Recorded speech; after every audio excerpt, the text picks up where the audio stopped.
La mia ultima birra fermentata e imbottigliata in contropressione è risultata ossidata dopo poche settimane. Ho ripensato quindi a tutto il processo per cercare le possibili cause quando si imbottiglia in contropressione da un Cornelius Keg o volendo anche da un all-rounder.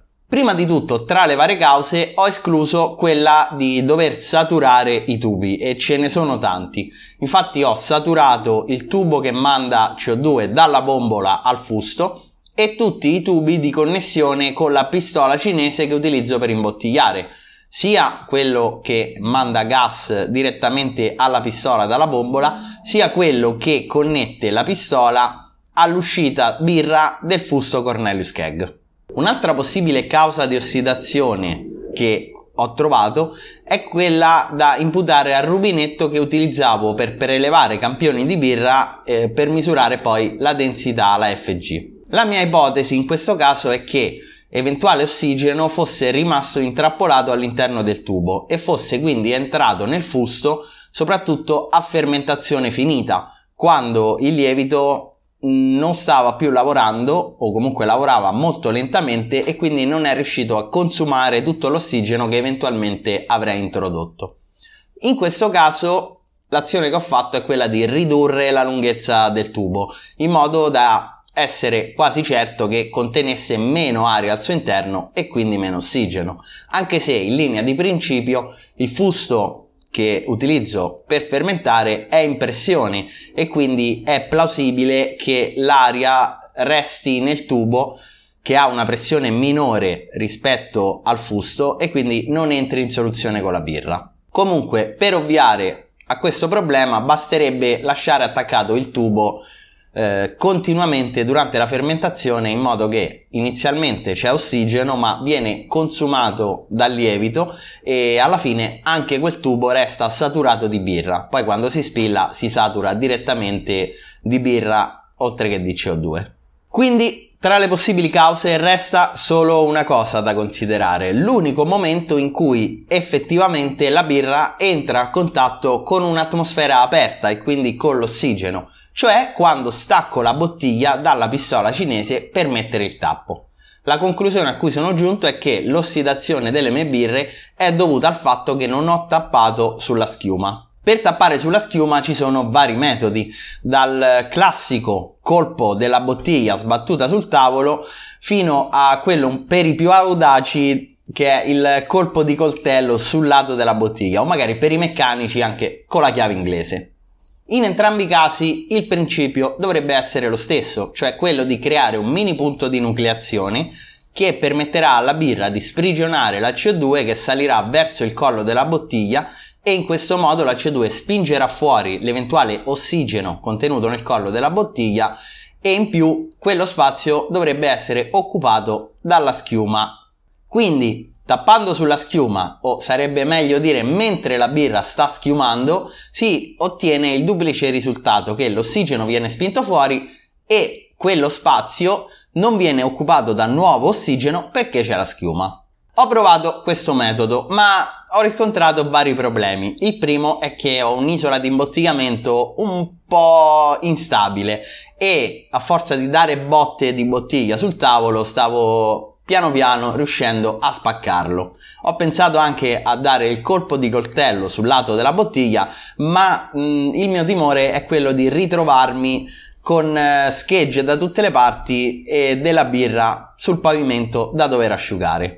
Quindi ho dovuto valutare altre opzioni per far schiumare la birra. La prima che ho considerato è quella di fare il famigerato e famosissimo jetting, una pratica che consiste nello sparare un getto di CO2 dall'esterno della bottiglia tramite una siringa. In questo modo la CO2 riuscirà a far schiumare la birra e in più riuscirà in un certo senso a saturare il collo della bottiglia. E quindi si può procedere poi molto velocemente a tappare sulla schiuma. Per applicare questo metodo serve un po' di attrezzatura. Servirebbe un ulteriore riduttore di pressione, una siringa con un supporto adeguato in modo che non spari l'ago all'improvviso dopo i primi click di un eventuale interruttore e quindi non me la sono sentita di metterlo in pratica, soprattutto con questo caldo.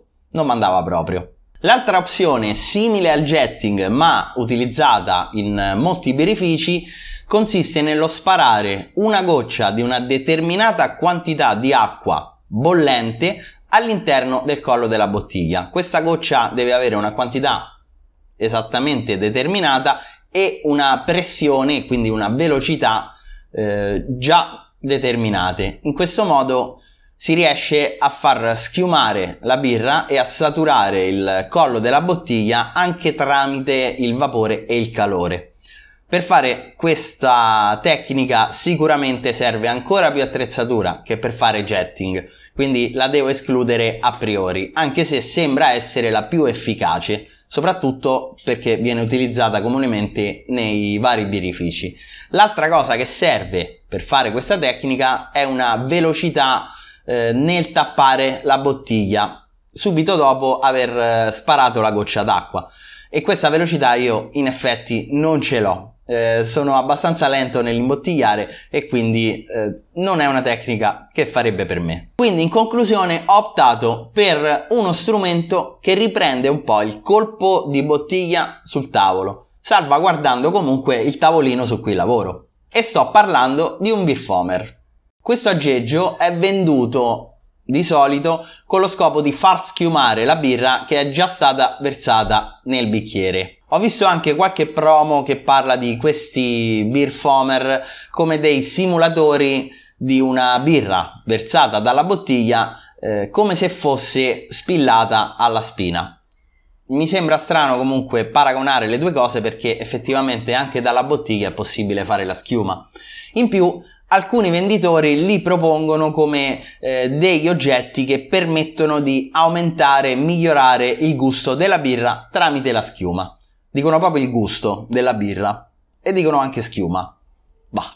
Comunque, tralasciando tutti questi aspetti, per i miei scopi dovrebbe essere più che sufficiente, perché a me non interessa fare la schiuma in un bicchiere o simulare una mescita alla spina.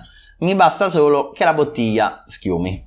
Quindi l'ho messo in pratica con la mia ultima produzione, l'Imperial Stout, una birra volutamente poco carbonata, con meno di 2 volumi di CO2, perché effettivamente a me piace così questo stile, e che quindi sarebbe stato difficile far schiumare con la botta sul tavolo. Per far lavorare il beer foamer serve accenderlo, mettere sulla superficie un po' di acqua riempiendolo fino ai segni e premere il pulsante dopo aver appoggiato la bottiglia. L'aggeggio dovrebbe mandare un impulso a ultrasuoni dal basso verso l'alto che crea dei mini punti di nucleazione e quindi, in poche parole, agita la birra. Comunque la pressione del pulsante del beer foamer è abbastanza relativa. Può succedere che alcune volte si tiene premuto e non si nota nulla all'interno della bottiglia, quando invece magari l'impulso a ultrasuoni è già partito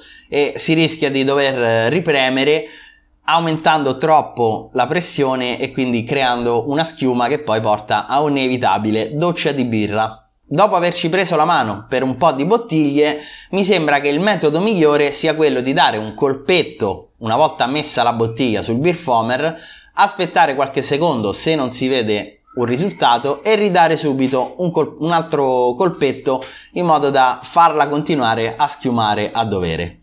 In pratica bisogna andarci piano con il pulsante, infatti le prime volte l'ho tenuto premuto troppo a lungo e all'inizio non succedeva niente, ma poi la birra all'improvviso ha schiumato tutta ad un colpo. E un altro piccolo trucchetto che ho applicato, anche se banale, è quello di tenere il foamer più vicino possibile alla tappatrice. In questo modo si riesce davvero a imbottigliare la birra nel momento in cui sta schiumando al culmine, quindi quando tutto il collo della bottiglia è già pieno di schiuma. Prima di concludere ho messo in pratica il foamer anche su birre più carbonate e effettivamente, come spero si veda da questo video, una volta premuto il pulsante e la birra ha iniziato a schiumare, si vede effettivamente la CO2 che esce dalla bottiglia. Quindi è probabile e plausibile che il collo della bottiglia si saturi di CO2 e poi effettivamente di schiuma. Un'altra prova che ho fatto è quella di applicare il foamer su una birra non carbonata. Quindi ho preso una birra fermentata con blow off, quindi a pressione di un'atmosfera, quindi non in pressione, e questa birra poi sarebbe stata carbonata con zucchero di priming direttamente in bottiglia.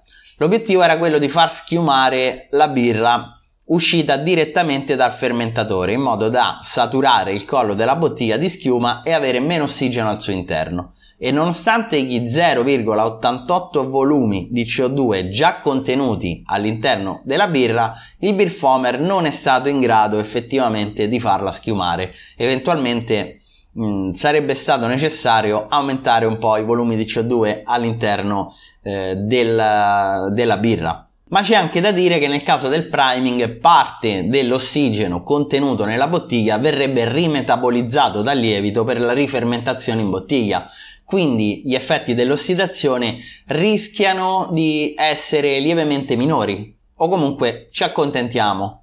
E con questo piccolo upgrade, che ho pagato comunque meno di una trentina di euro, spero che la mia lotta contro l'ossigeno nelle bottiglie venga finalmente al termine con una vittoria. Quindi ora direi che sono pronto a fermentare una birra che risentirebbe molto dell'ossidazione, ma di questo ne parlerò nei prossimi video, quindi alla prossima!